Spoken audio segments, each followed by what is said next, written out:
3D animation की मदद से आज की इस वीडियो में हम देखेंगे कि एग्जैक्टली ट्रेन अपनी पटरी चेंज कैसे करती है, यानी कि how do trains change tracks.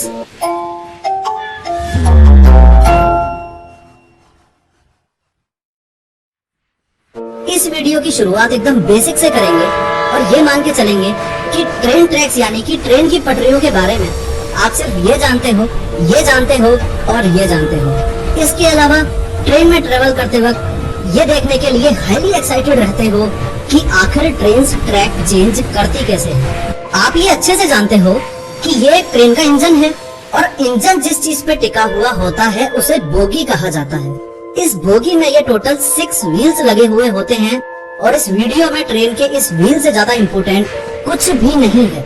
अगर आपको इस व्हील का डिजाइन समझ आ गया तो आपको बड़ी आसानी से ये भी समझ आ जाएगा कि ट्रेन ट्रैक कैसे चेंज करती हैं।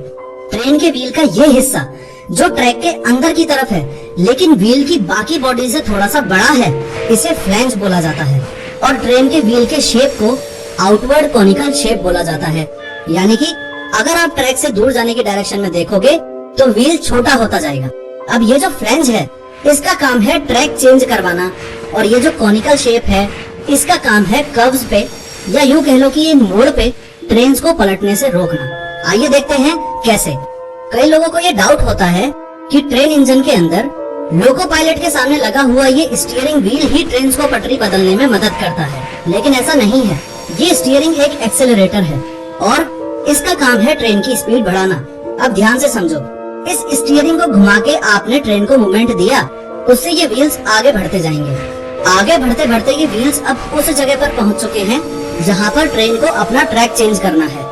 अब 2 मिनट के लिए इन व्हील्स को भूल जाओ और आपका पूरा फोकस मुझे इधर चाहिए। ये जो इतना सिस्टम है जहाँ पर ट्रेन ट्रैक चेंज करती है इसे पॉइंट बोला जाता है। इस पॉइंट के साइड में ये जो मशीन लगी हुई है इसे पॉइंट मशीन बोला जाता है और इस पॉइंट मशीन का काम होता है इस क्लोजर रेल का मूवमेंट करना।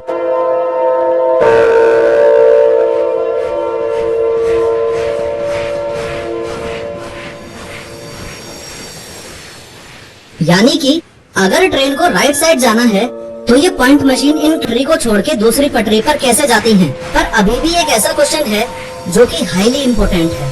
Guess what? क्वेश्चन ये है कि पॉइंट मशीन को कंट्रोल कौन करता है? ये कौन डिसाइड करता है कि ये पॉइंट मशीन इस क्लोजर रेल को पुश करेगी? अगर बात करें कि पॉइंट मशीन को कंट्रोल कौन करता है तो सबसे पहले तो ये याद रखो कि शुरुआती दिनों में, आज से कई साल पहले, पॉइंट मशीन होती ही नहीं थी, बल्कि इसकी जगह ये लेवर होते थे। इन लेवर्स को ऑपरेट करने के लिए यहाँ पर एक आदमी की ड्यूटी लगा करती थी जिसे पॉइंट्समैन बोला जाता था। इस सिस्टम के साथ प्रॉब्लम ये थी कि पॉइंट्समैन की गैर मौजूदगी में कोई भी इस लेवर के साथ छेड़छाड़ कर सकता था और किसी बड़ी दुर्घटना को अंजाम दे सकता था। इसलिए इन लेवर्स को यहाँ से हटाकर केबिन्स के अंदर शिफ्ट कर दिया। रेलवे स्टेशन के स्टार्टिंग और एंड पे आपने इस तरीके की 2 बिल्डिंग्स देखी होंगी, इन्हें केबिन बोला जाता है। कई सालों तक लेवर्स को इस केबिन के अंदर से ही ऑपरेट किया गया, लेकिन जैसे जैसे टाइम के साथ टेक्नोलॉजिकल एडवांसमेंट हुआ वैसे वैसे ये केबिन्स भी यूजलेस होते गए। पॉइंट मशीन को लेके आज क्या कंडीशन है, अगर इस बारे में बात करूं तो ट्रेन की पटरी बदलने के टॉपिक को एक बड़े ही इंटरेस्टिंग एग्जाम्पल के साथ समझते हैं।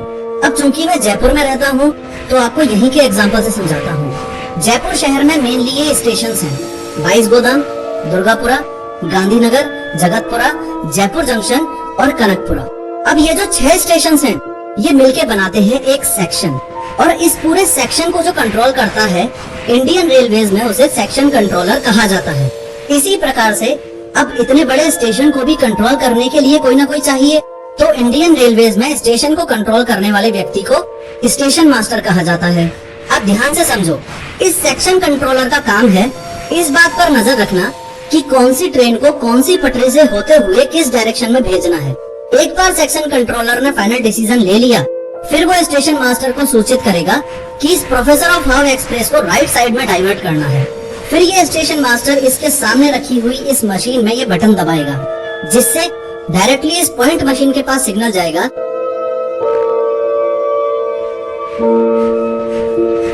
कि इन क्लोजर रेल्स को पुश करना है। क्लोजर रेल्स को पुश करते ही ट्रेन अपने आप राइट डाइवर्जन की तरफ पटरियों पर होती हुई गुजर जाएगी अब आपको एक फैक्ट बताता हूँ, ये जो पॉइंट्समैन है इसकी सैलरी से लगभग 2 गुनी सैलरी होती है स्टेशन मास्टर की, और इस स्टेशन मास्टर से भी ज्यादा सैलरी होती है इस सेक्शन कंट्रोलर की। Thank you for watching my video.